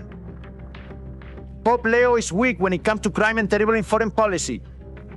He talks about fear of the administration, but he doesn't mention the fear that the Catholic Church and all the other Christian organizations had during COVID, when priests, ministers, and everyone else were being arrested for holding religious services, even outdoors, while staying 3 or even 6 meters apart. I like his sister much more. He's crazy. He wants to change Pope Leo's brother, a weak pope, into a criminal. What is this? Because Luis is totally MAGA, he gets it. And Leo, no, I don't want a pope who thinks it's okay for Iran to have nuclear weapons. Oh my goodness. Oh. They're going to excommunicate me. They're going to excommunicate me today. I don't like this song. I don't like this one. I don't like this one. I don't like this one. Let's see. Take this off. Let's see. Do we have something like this? Did we have something? Where is it? Let's see if we can find it. Did we have a similar song here? You already know that I like to create some atmosphere for all this. Please don't read the rest. Otherwise, you lose the... Here it is.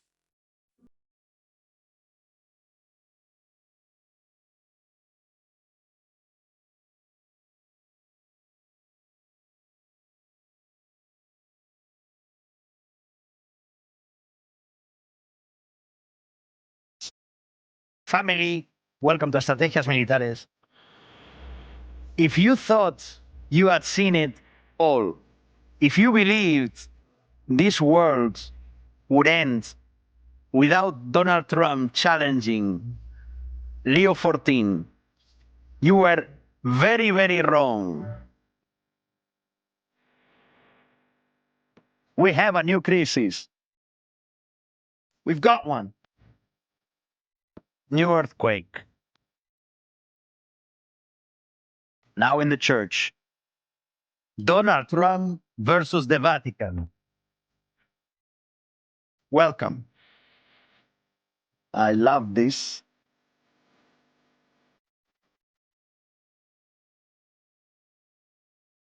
A pope who thinks it's terrible that the United States attacked Venezuela, a country that was sending huge amounts of drugs to the United States.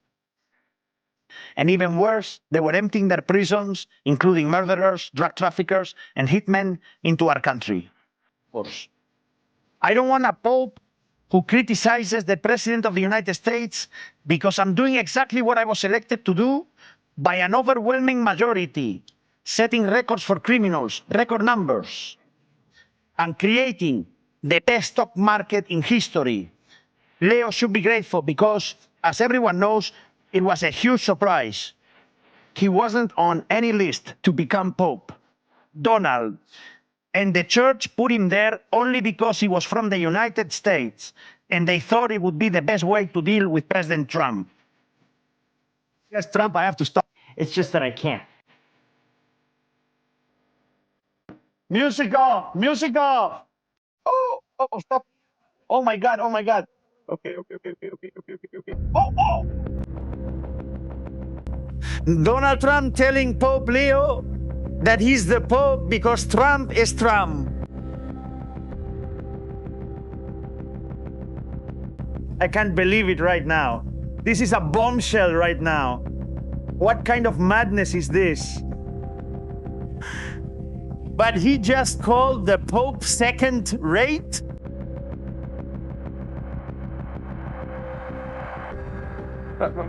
Let's see, hold on a second. Forget about the little boats in Hormuz.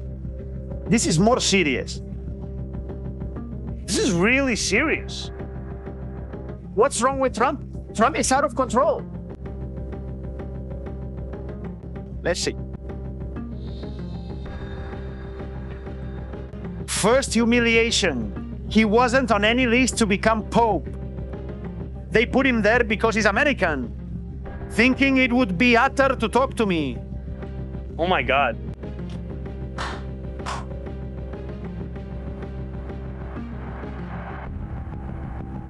Bang, bang, bang, Trump. Oh my God. Let's see.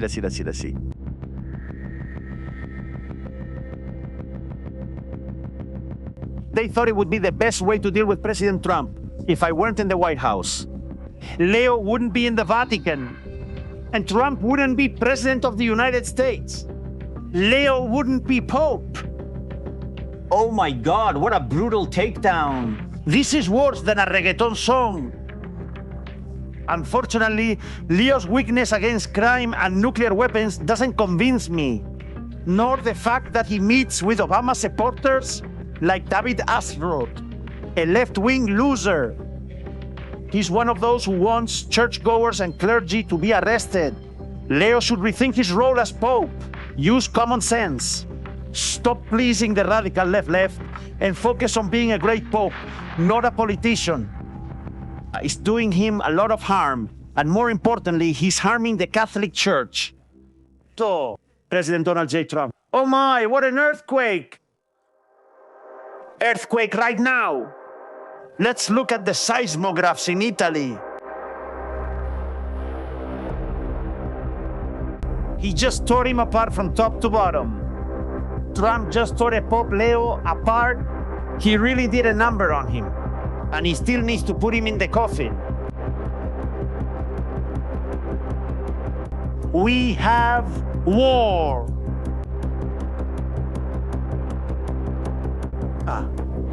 Black smoke for Pope Leo. Black smoke. Oh my God, look at the chat right now. Pope Trump. Amazing, huh? He just threw a huge diss about Venezuela, about nuclear weapons and crime. And the worst part, you're there because I'm the president. He calls him a leftist. This is crazy, huh? I have nothing to do with this. Don't ask me. Don't look at me.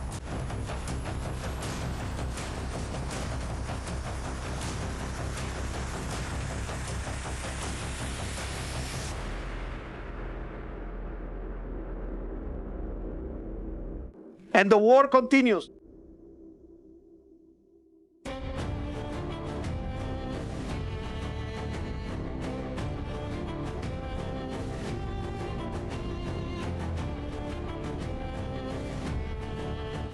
The Pope has responded. Cut the music. Wow, the Pope responded. We have a Pope. Habemos Papa. Let's see. Let's see what he says. I have. Thank you. And I'm not afraid of Trump. I'm afraid of Iran. Lo que la iglesia es destinada a hacer, si no somos políticos. Let's see what the Spirit takes on, and that's what I believe I'm meant to do if we're not politicians. We're not politicians, he says. Thank goodness. We're not looking to make. Thank goodness they're not politicians. No, him. Politics in the church, please. Politicians in the church. Politicians the same perspective that he might understand it. But I do believe that the message of the gospel, the lesson of the peacemakers, is the message that the world needs to hear today. Oh my goodness.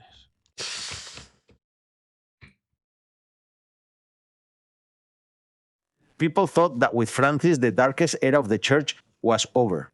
I think Donald Trump has the wrong idea about the figure of Leo. Oh my God, he just destroyed it. I like his brother, Luis. What do we do, Donald? Do we change him? Do we bring a helicopter, take Leo out like Maduro, and put Luis in?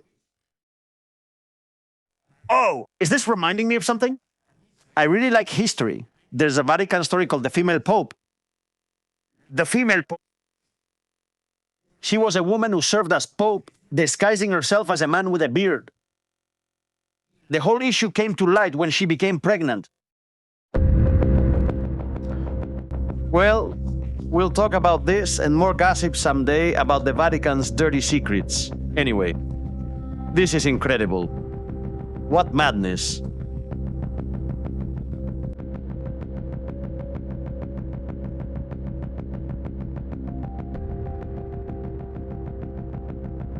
We have breaking news.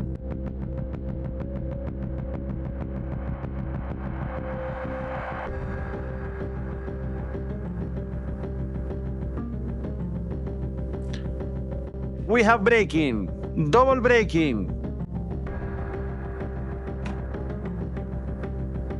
Friends of Israel, be careful when you go to take out the trash. Approach the trash bin with caution. Take a walk around. Move it a little before opening it. You never know. There might be a surprise inside. Today, Israel. Garbage truck.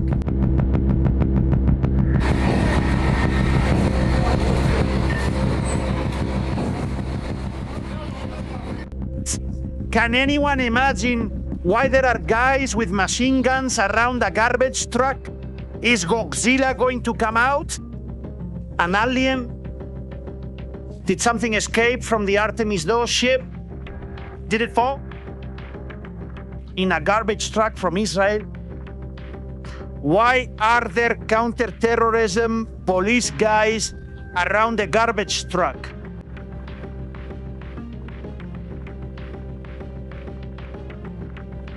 We're live right now. paypal.me, estrategias militares. If you like all this content, if you want to support an independent project, we're here thanks to you. We're going to reopen the super chat goals because this is about to blow up right now. Pay attention to the images you're about to see about what happened today in Israel. When I read the headline, I said, I can't believe it. But what is it doing? That's not a garbage truck. But a garbage truck? Well, get ready. What was inside the garbage truck?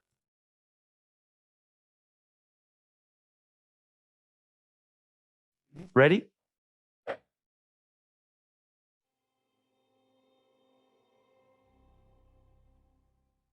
Let's see.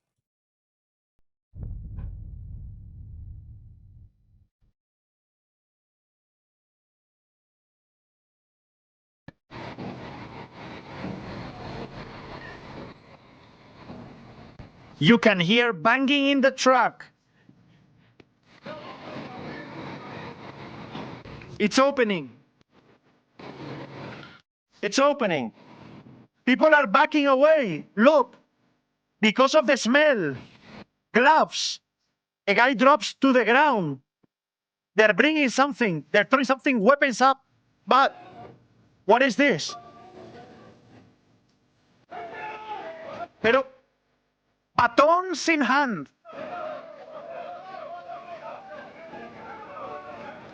Oh my God! What? It's the ark, but not Noah's.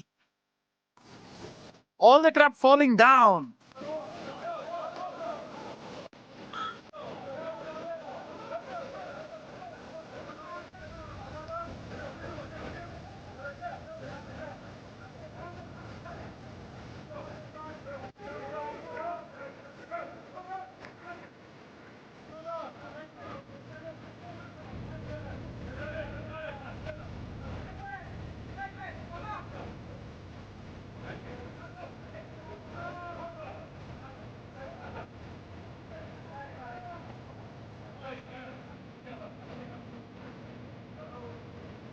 Pretty hardcore, huh? This is really hardcore.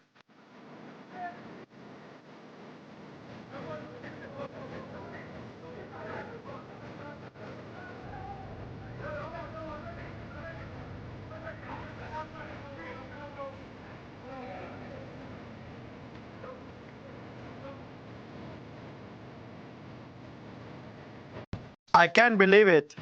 I can't believe it.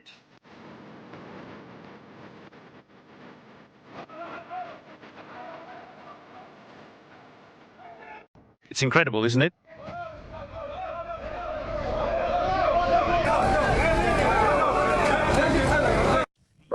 A bunch of guys stuffed in a garbage truck. The Trojan truck. But, oh God, that's disgusting.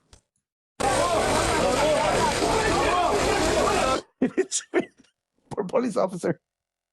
Poor police officer there with the baton. And a little bit of, look down here, huh? Top left.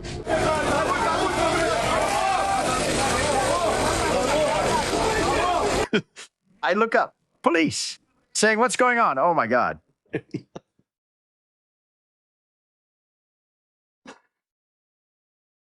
can't believe it. I can't believe it. I can't believe it. Let's go! There are 100 people packed in there. What I've been told, my sources, and I'm not talking about the ones that are falling. The popes and boys are saying this. Be quiet and leave the Pope alone. He's already been through enough today. They're packed in. They're Palestinians, right? The Palestinians. Sorry for laughing. The situation is, well, it's both funny and not, you know? It's both funny and not. The first thing is, if there are 100 guys in there, where's the trash?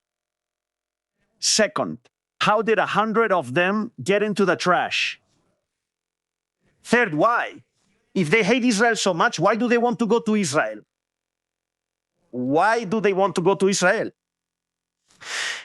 If they hate Israel so much, why do they get into a garbage truck and want to go? No tiempo, Tazik. No, there's no time. No.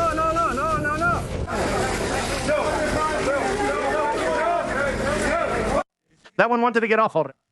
That one was already going fast. Go. They're already taking away the one who fell. Thank you. They say, that's it. It's done. He says, thank you. Everyone stay calm.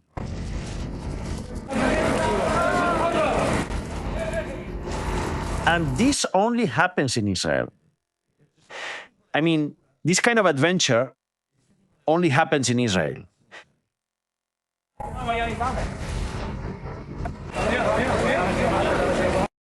Thank you. That's not right. Let's go. And we come anyway. Bezzy, come back. Go ahead.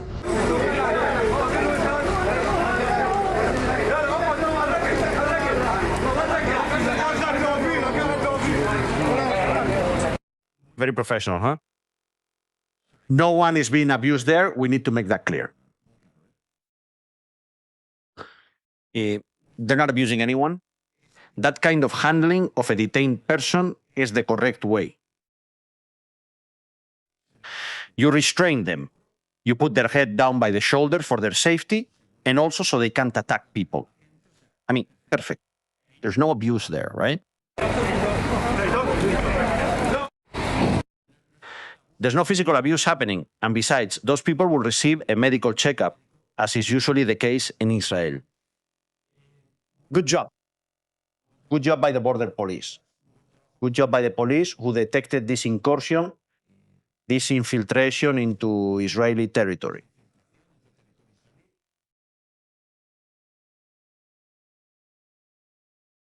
And a very dirty job. Honestly, a very dirty intervention. Puede, eh? He doesn't go up to the lookout. This soldier down here takes him to see if it's possible, okay? Yes, honestly, when it opens, it reminds me of the zombie movie. I apologize if it seems like I'm making fun of this. That's not my intention. They must have their reasons for wanting to live there. Maybe many of them want to escape from Hamas or whatever. I don't know. I have no idea. I don't need to know. I'm just stating facts. So, 100 guys entering Israel illegally in a garbage truck. If it had happened in Spain, I wouldn't have posted it either. Gracias. I don't mess around with that. Thank you. I mean, the opening scene. It reminds me of the zombie movie I saw. Of course, too. Gracias, and you have to be aiming because you don't know if they're carrying weapons, if they're bringing weapons. Thank you.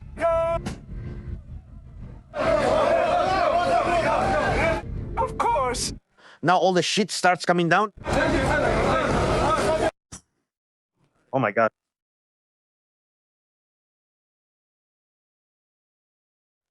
People here are saying it's not a debate on your level.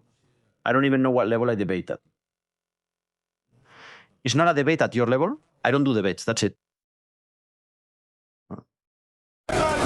They are people who have committed a crime, illegal entry into a country. They are detained, period. They are taken back to where they came from. Thank you.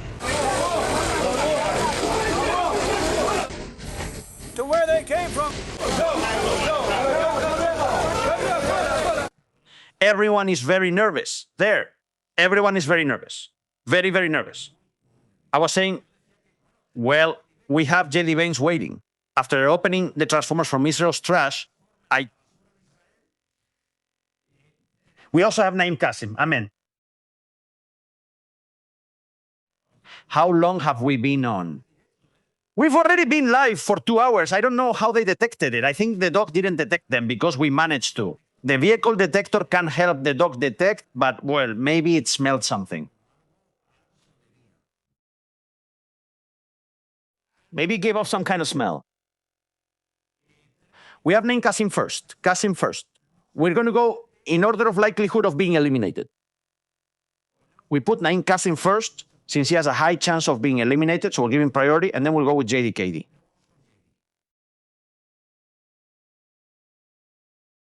Naim Qasim is resisting.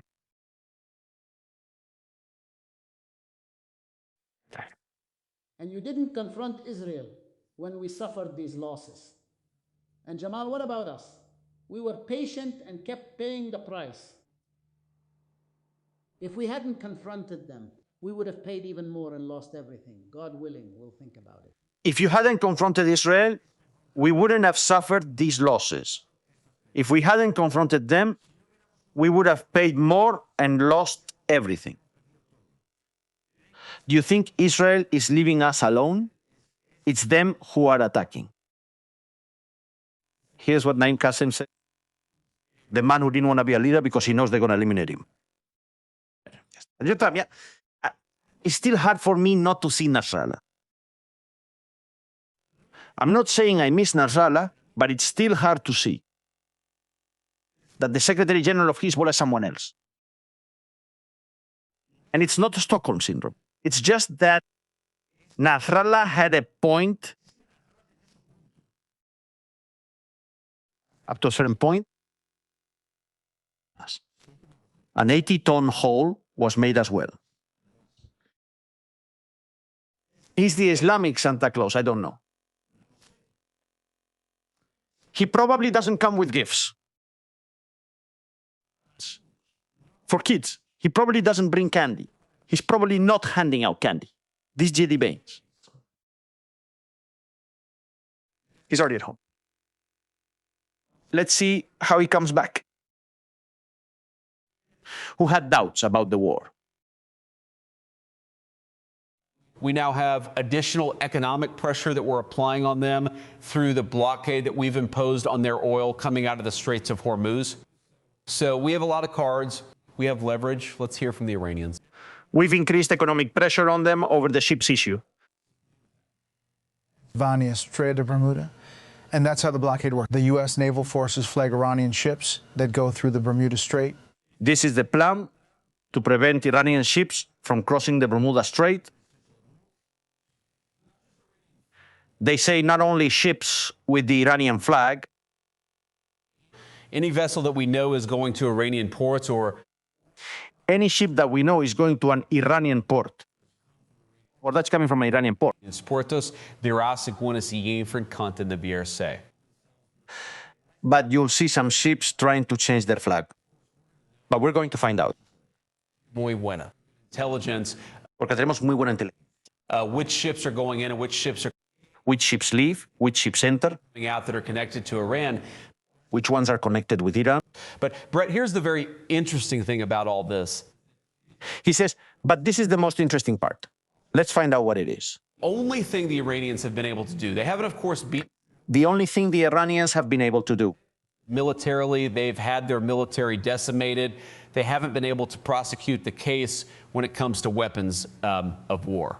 What they have done is engage in this active economic terrorism.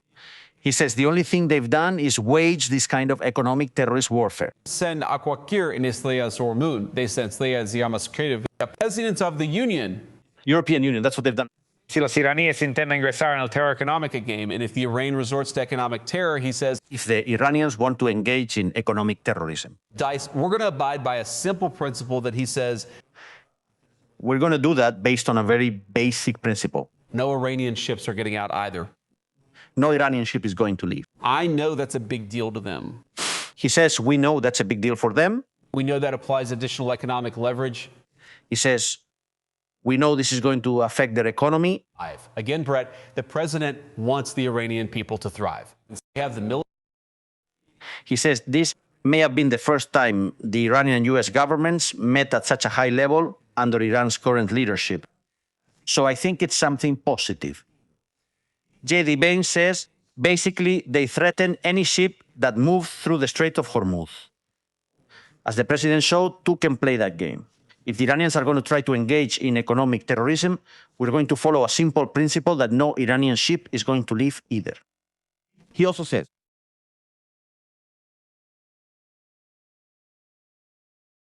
in Islamabad, this is not what J.D. Baines says. This is what the New York Times says. In Islamabad, there was pressure for a long-term shutdown, a 20-year pause in uranium enrichment, while Iran proposed a much shorter period of 5 years Washington is also pushing for the elimination of enriched uranium, and Iran was refusing to export it. Baines on Hormuz. Iran is expected to take steps to reopen the maritime route. That's what he says. Baines also says that the delegation Iran sent to Pakistan lacked the authority to finalize an agreement and needed approval from the top leadership. This is ultimately why we left Pakistan, because we found out they were unable to negotiate. I think the team couldn't close a deal and had to return to Tehran to get approval for the change from the supreme leader or someone else. So again, if we have more conversations, if in the end we reach an agreement, I really think the ball is in Iran's court because we put a lot on the table. In fact, we made it very clear what our red lines were. We made it clear that the President of the United States would be happy if Iran were treated like a normal country. The ball is in Iran's court. Bueno. Well, Chidi Baines, Arachi, and the other one had no power at all. Interesting. Very interesting. What we're seeing right now, family. We'll have to find someone we can negotiate with. And it's not that Calibaf is taking Mojava. They could send an Android or something instead. I don't know. They could use a Ouija board to contact Mojava. And that way, well, maybe, it's possible. I know. Anyway, with one thing and another, the trash still not taken out. I'm leaving, just in case the garbage truck comes and I get an unpleasant surprise. Family, see you in the next show here on Military Strategy. Thank you very much. Please subscribe to the channel. We're taking off like a rocket, just not to the moon. Thank you all. Take care.